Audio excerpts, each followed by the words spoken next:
وہ اس وقت مریم کے ساتھ کچن میں تھی جب ملازم نے آ کر اسے پیغام دیا، آؤ ماما بیٹھو۔ اسٹڈی کے دروازے پر دستک دے کر اندر داخل ہونے پر ڈاکٹر سبتلی نے اس سے کہا۔ وہ اپنی ٹیبل کے ایک دراز سے کچھ پیپرز نکال رہے تھے۔ وہ وہاں رکھی ایک کرسی پر بیٹھ گئی۔ آج میں نے کچھ معلومات کروائی ہے آپ کے بارے میں کہ آپ کے گھر والے آپ کی تلاش میں کہاں تک پہنچے ہیں اور کیا کر رہے ہیں۔ انہوں نے دروازہ بند کرتے ہوئے کہا، یہ سالار سکندر کون ہے؟ ان کے اگلے سوال نے اس کے دل کی دھڑکن کو چند لمحوں کے لیے روک دیا تھا۔ وہ اب کرسی پر بیٹھے اسے باغور دیکھ رہے تھے۔ اس کے چہرے کی فک ہوتی ہوئی رنگت نے انہیں بتا دیا تھا کہ وہ نام امامہ کے لیے اجنبی نہیں تھا۔ سالار ہمارے ساتھ والے گھر میں رہتا ہے، اس نے اٹکتے ہوئے کہا۔ اس نے میری مدد کی ہے گھر سے نکلنے میں، اسلام آباد سے لاہور مجھے وہی چھوڑ کر گیا ہے۔ وہ دانستہ رک گئی۔ کیا اس کے ساتھ نکاح کے بارے میں بھی بتانا چاہیے؟ وہ گومگو میں تھی۔ آپ کے والد نے اس کے خلاف FIR درج کروائی ہے، آپ کو اغوا کرنے کے الزام میں۔ امامہ کے چہرے کی رنگت اور زرد ہو گئی۔ اسے توقع نہیں تھی کہ سالار سکندر اتنی جلد پکڑا جائے گا، اور اب اس کے گھر والے یقیناً جلال النصر تک بھی پہنچ جائیں گے، اور وہ نکاح اور اس کے بعد کیا وہ یہاں آ جائیں گے؟ کیا وہ پکڑا گیا؟ بے اختیار اس کے منہ سے نکلا۔ نہیں، یہ ٹریس آؤٹ کر لیا گیا ہے کہ وہ اس رات کسی لڑکی کے ساتھ لاہور تک آیا تھا، لیکن اس کا اصرار یہ ہے کہ وہ آپ نہیں تھی، کوئی دوسری لڑکی تھی، اس کی کوئی گرل فرینڈ، اور اس نے اس کا ثبوت بھی دیا ہے۔ ڈاکٹر سبتلی نے دانستہ طور پر یہ نہیں بتایا کہ وہ لڑکی کوئی طوائف تھی۔ پولیس اسے گرفتار اس کے اپنے والد کی وجہ سے نہیں کر سکی۔ اس کے ثبوت دینے کے باوجود آپ کے گھر والوں کا یہی اصرار ہے کہ آپ کی گمشدگی میں وہی ملوث ہے۔ امامہ کیسا لڑکا ہے یہ سالار سکندر؟ ڈاکٹر سبت نے اسے تفصیل بتاتے ہوئے اچانک پوچھا۔ بہت برا، بے اختیار امامہ کے منہ سے نکلا۔ بہت ہی برا۔ مگر آپ تو یہ کہہ رہی ہیں کہ اس نے آپ کی بہت مدد کی ہے، پھر؟ ہاں، اس نے میری مدد کی ہے، مگر وہ بہت برے کردار کا لڑکا ہے۔ میری مدد شاید اس نے اس لیے کی ہے کیونکہ میں نے ایک بار اسے فرسٹ ایڈ دی تھی۔ اس نے خودکشی کی کوشش کی تھی تب، اور شاید اس لیے بھی اس نے میری مدد کی ہوگی کیونکہ میرا بھائی اس کا دوست ہے، ورنہ وہ بہت برا لڑکا ہے۔ وہ ذہنی مریض ہے، پتہ نہیں عجیب باتیں کرتا ہے، عجیب حرکتیں کرتا ہے۔ امامہ کے ذہن میں اس وقت اس کے ساتھ کیے گئے سفر کی یادیں تازہ تھیں، وہ جس میں وہ پورا راستہ جھنجھلاہٹ کا شکار ہوتی رہی تھی۔ ڈاکٹر سبتلی نے سر ہلا دیا۔ پولیس آپ کی فرینڈ سے بھی پوچھ گچھ کر رہی ہے اور صبیہ کے گھر تک بھی پہنچ گئی ہے۔ صبیہ پشاور سے واپس آ گئی ہے، مگر مریم نے صبیہ کو یہ نہیں بتایا کہ آپ ہمارے ساتھ یہاں ہیں۔ آپ اب صبیہ سے رابطہ مت کریں، اسے فون بھی مت کریں، کیونکہ ابھی وہ اس کے گھر والوں کو انڈر آبزرویشن رکھیں گے، اور فون کو بھی وہ خاص طور پر چیک کریں گے۔ بلکہ آپ اب کسی بھی دوست سے فون پر کانٹیکٹ مت کرنا، نہ ہی یہاں سے باہر جانا۔ انہوں نے اسے ہدایت دی۔ میرے پاس موبائل ہے، اس پر بھی کانٹیکٹ نہیں کر سکتی؟ وہ چونکے۔ آپ کا موبائل ہے؟ نہیں، اسی لڑکے سالار کا ہے۔ وہ سالار تک پہنچ گئے تو موبائل تک بھی پہنچ جائیں گے۔ وہ بات کرتے کرتے رک گئے۔ جو کال آپ نے ہمارے گھر کی تھی وہ اس موبائل سے کی تھی؟ اس بار ان کی آواز میں کچھ تشویش تھی۔ نہیں، وہ میں نے صبیہ کے گھر سے کی تھی۔ آپ اب اس موبائل پر دوبارہ کوئی کال کرنا، نہ کال ریسیو کرنا۔ وہ کچھ مطمئن ہو گئے۔ اگلے کچھ دنوں میں اسے ڈاکٹر سب سے اس کی تلاش کے سلسلے میں اور خبریں موصول ہوتی رہیں۔ ان کے ذرائع معلومات جو بھی تھے، مگر وہ بے حد باوثوق تھے۔ اسے ہر جگہ ڈھونڈا جا رہا تھا، medical college, hospital, class fellows, hostel, room mates اور فرینڈز۔ ہاشم مبین نے اسے ڈھونڈنے کے لیے نیوز پیپر کا سہارا نہیں لیا تھا۔ میڈیا کی مدد لینے کا نتیجہ ان کے لیے رسوا کن ثابت ہوتا۔ وہ جس حد تک اس کی گمشدگی کو خفیہ رکھنے کی کوشش کر سکتے تھے کر رہے تھے، مگر وہ پولیس کی مدد حاصل کیے ہوئے تھے۔ ان کی جماعت بھی اس سلسلے میں ان کی پوری مدد کر رہی تھی۔ وہ لوگ صبیہ تک پہنچ گئے تھے، مگر یہ جان نہیں پائے تھے کہ وہ لاہور آنے کے بعد اس کے گھر گئی تھی۔ شاید یہ صبیہ کے ان دنوں پشاور میں ہونے کا نتیجہ تھا، جن دنوں امامہ اپنے گھر چلی آئی تھی، ورنہ شاید صبیہ اور اس کے گھر والوں کو بھی کچھ مسائل کا سامنا کرنا پڑتا۔ مریم نے صبیہ کو امامہ کے اپنے ہاں موجودگی کے بارے میں نہیں بتایا تھا۔ اس نے مکمل طور پر یوں ظاہر کیا تھا جیسے امامہ کی اس طرح کی گمشدگی باقی اسٹوڈنٹ کی طرح اس کے لیے بھی حیران کن بات تھی۔ چند ہفتے گزر جانے کے بعد جب امامہ کو یہ یقین ہو گیا کہ وہ ڈاکٹر سبت علی کے ہاں محفوظ ہے اور کوئی بھی وہاں تک نہیں پہنچ سکتا، تو اس نے سالار سکندر کو فون کیا۔ وہ اس سے نکاح کے پیپرز لینا چاہتی تھی، اور تب پہلی بار یہ جان کر اس کے پیروں کے نیچے سے زمین نکل گئی کہ سالار نے نہ تو طلاق کا حق اسے تفویض کیا تھا اور نہ ہی وہ اسے طلاق دینے کا ارادہ رکھتا تھا۔ ڈاکٹر سبت علی کے گھر پہنچنے کے بعد اس نے پہلی بار موبائل کا استعمال کیا تھا، اور وہ بھی کسی کو بتائے بغیر، اور سالار سے فون پر بات کرنے کے بعد اسے اپنی حماقت کا شدت سے احساس ہوا۔ اسے سالار جیسے شخص پر کبھی بھی اس حد تک اعتماد نہیں کرنا چاہیے تھا، اور اسے پیپرز کو دیکھنے میں کتنا وقت لگ سکتا تھا جو اس نے انہیں دیکھنے سے اجتناب کیا، اور پھر آخر اس نے پیپرز کی ایک کاپی فوری طور پر اس سے کیوں نہیں لی، کم از کم اس وقت جب وہ اپنے گھر سے نکل آئی تھی۔ اب اسے اندازہ ہو رہا تھا کہ وہ شخص اس کے لیے کتنی بڑی مصیبت بن گیا تھا، اور آئندہ آنے والے دنوں میں وہ اب ہر بات پر پچھتا رہی تھی۔ اگر اسے اندازہ ہوتا کہ وہ ڈاکٹر سبت علی جیسے آدمی کے پاس پہنچ جائے گی تو وہ کبھی بھی نکاح کرنے کی حماقت نہ کرتی، اور سالار جیسے آدمی کے ساتھ تو کبھی بھی نہیں۔ اور اگر اسے یہ یقین ہوتا کہ ڈاکٹر سبت علی ہر حالت میں اس کی مدد کریں گے تو وہ کم از کم سالار کے بارے میں ان سے جھوٹ نہ بولتی، پھر وہ کوئی نہ کوئی راستہ نکال لیتے۔ مگر اب جب وہ انہیں بڑے دعوے اور یقین کے ساتھ یہ یقین دلا چکی تھی کہ وہ کسی لڑکے کے ساتھ بھی اس طرح انوالو نہیں تھی، تو اس کا نکاح کا انکشاف، اور وہ بھی اس لڑکے کے ساتھ جس کی برائیوں کے بارے میں وہ ڈاکٹر سبت علی سے بات کر چکی تھی، اور جس کے بارے میں وہ یہ بھی جانتے تھے کہ امامہ کے والدین نے اس کے خلاف افغاں کا کیس فائل کیا ہے، وہ نہیں جانتی تھی کہ وہ اگر اب ڈاکٹر سبت علی کو یہ حقائق بتانے کی کوشش کرے گی تو ان کا رد عمل کیا ہوگا، اور وہ کم از کم اس وقت وہ واحد ٹھکانہ کھونے کے لیے تیار نہیں تھی۔ اگلے کئی دن اس کی بھوک پیاس بالکل ختم ہو گئی، مستقبل یکدم بھوت بن گیا تھا، اور سالار سکندر اسے اس شخص سے اتنی نفرت محسوس ہو رہی تھی کہ اگر وہ اس کے سامنے آ جاتا تو وہ اسے شوٹ کر دیتی۔ اسے عجیب عجیب خدشے اور اندیشے تنگ کرتے رہے۔ پہلے اگر اسے صرف اپنے گھر والوں کو خوف ہوتا تو اب اس خوف کے ساتھ سالار کا خوف بھی شامل تھا۔ اگر اس نے میری تلاش شروع کر دی اور اس کے ساتھ ہی اس کی حالت غیر ہونے لگتی۔ اس کا وزن یکدم کم ہونے لگا۔ وہ پہلے بھی خاموش رہتی تھی، مگر اب اس کی خاموشی میں اور اضافہ ہو گیا تھا۔ وہ شدید ذہنی دباؤ میں تھی، اور یہ سب کچھ ڈاکٹر سبت علی اور ان کے گھر والوں سے پوشیدہ نہیں تھا۔ ان سب نے اس سے باری باری ان اچانک آنے والی تبدیلیوں کی وجہ جاننے کی کوشش کی، لیکن وہ انہیں ٹالتی رہی۔ تم پہلے بھی اداس اور پریشان لگی تھی، مگر اب 1-2 ہفتے سے بہت زیادہ پریشان لگتی ہو۔ کیا پریشانی ہے امامہ؟ سب سے پہلے مریم نے اس سے اس بارے میں پوچھا۔ نہیں، کوئی پریشانی نہیں ہے، بس میں گھر کو مس کرتی ہوں۔ امامہ نے اسے مطمئن کرنے کی کوشش کی۔ نہیں، میں یہ نہیں مان سکتی۔ آخر اب اچانک اتنا کیوں مس کرنے لگی انہیں کہ کھانا پینا بھول گئی، چہرہ زرد ہو گیا ہے، آنکھوں کی گرد ہلکے پڑنے لگے اور وزن کم ہوتا جا رہا ہے۔ کیا تم بیمار ہونا چاہتی ہو؟ وہ مریم کی کہی ہوئی بات کو رد نہیں کر سکتی تھی۔ وہ جانتی تھی کہ اس کی ظاہری حالت دیکھ کر کوئی بھی اس کی پریشانی کا اندازہ بآسانی لگا سکتا تھا، اور شاید یہ اندازہ بھی یہ کہ پریشانی کسی نئے مسئلے کا نتیجہ تھی، مگر وہ اس معاملے میں بے بس تھی۔ وہ سالار کے ساتھ ہونے والے نکاح اور اس سے متعلقہ خدشات کو اپنے ذہن سے نکال نہیں پا رہی تھی۔ مجھے اب اپنے گھر والے زیادہ یاد آنے لگے ہیں، جوں دن گزر رہے ہیں وہ مجھے زیادہ یاد آ رہے ہیں، امامہ نے مدھم آواز میں اس سے کہا، اور یہ جھوٹ نہیں تھا۔ اسے واقعی اب اپنے گھر والے پہلے سے زیادہ یاد آنے لگے تھے۔ وہ کبھی بھی اتنا لمبا عرصہ ان سے الگ نہیں رہی تھی، اور وہ بھی مکمل طور پر اس طرح کٹ کر۔ لاہور ہاسٹل میں رہتے ہوئے بھی وہ مہینے میں 1 بار ضرور اسلام آباد جاتی تھی، اور 1-2 بار وسیم یا ہاشم مبین لاہور اس سے ملنے چلے آتے تھے، اور فون تو وہ اکثر ہی کرتی رہتی تھی۔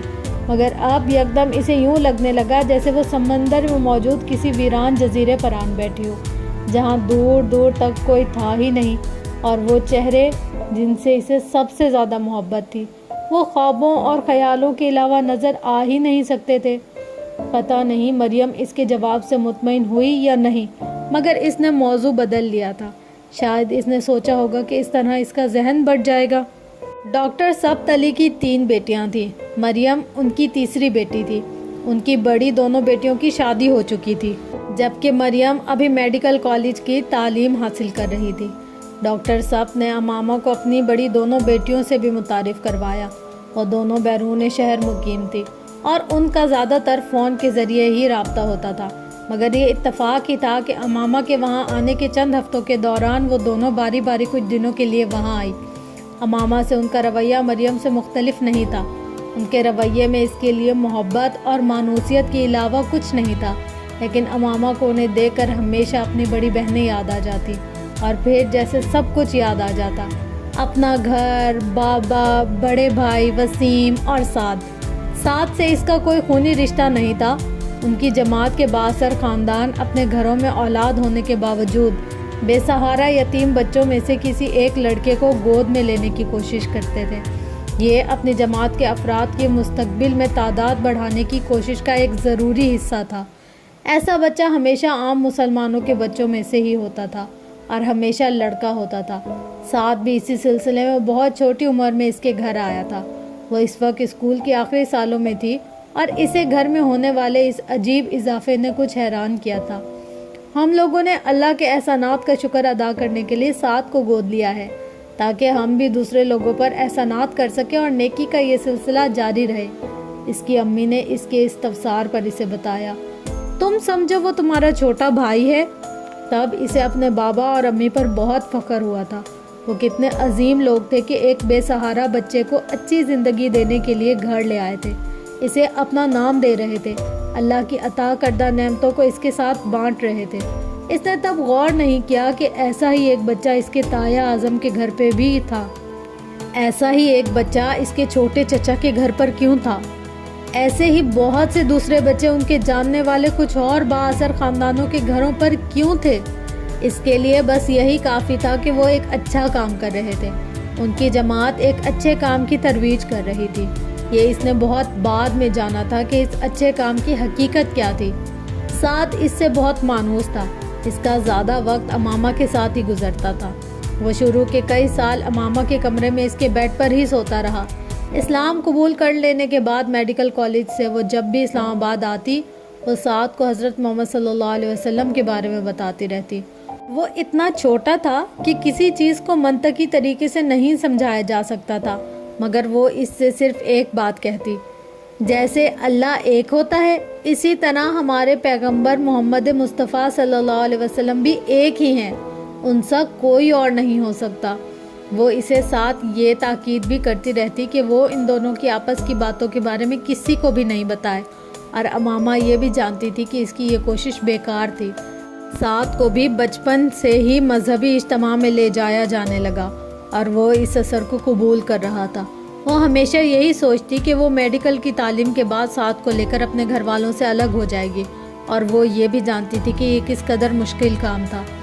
اس نے گھر سے بھاگتے ہوئے بھی سعد کو اپنے ساتھ لے آنے کا سوچا تھا، مگر یہ کام ناممکن تھا۔ وہ نہیں چاہتی تھی کہ وہ اسے لاتے ہوئے خود بھی پکڑی جائے۔ وہ اسے وہاں چھوڑ آئی تھی، اور اب ڈاکٹر سبت کے ہاں پہنچ جانے کے بعد اسے بار بار اس کا خیال آتا۔ اگر وہ کسی طرح اسے وہاں سے لے آتی تو وہ بھی اس دلدل سے نکل سکتا تھا، مگر ان تمام سوچوں، تمام خیالوں نے اپنے گھر والوں کے لیے اس کی محبت کو کم نہیں کیا، نہ اپنے گھر والوں کے لیے نہ جلال کے لیے۔ وہ ان کا خیال آنے پر رونا شروع ہوتی تھی تو ساری رات روتی رہتی۔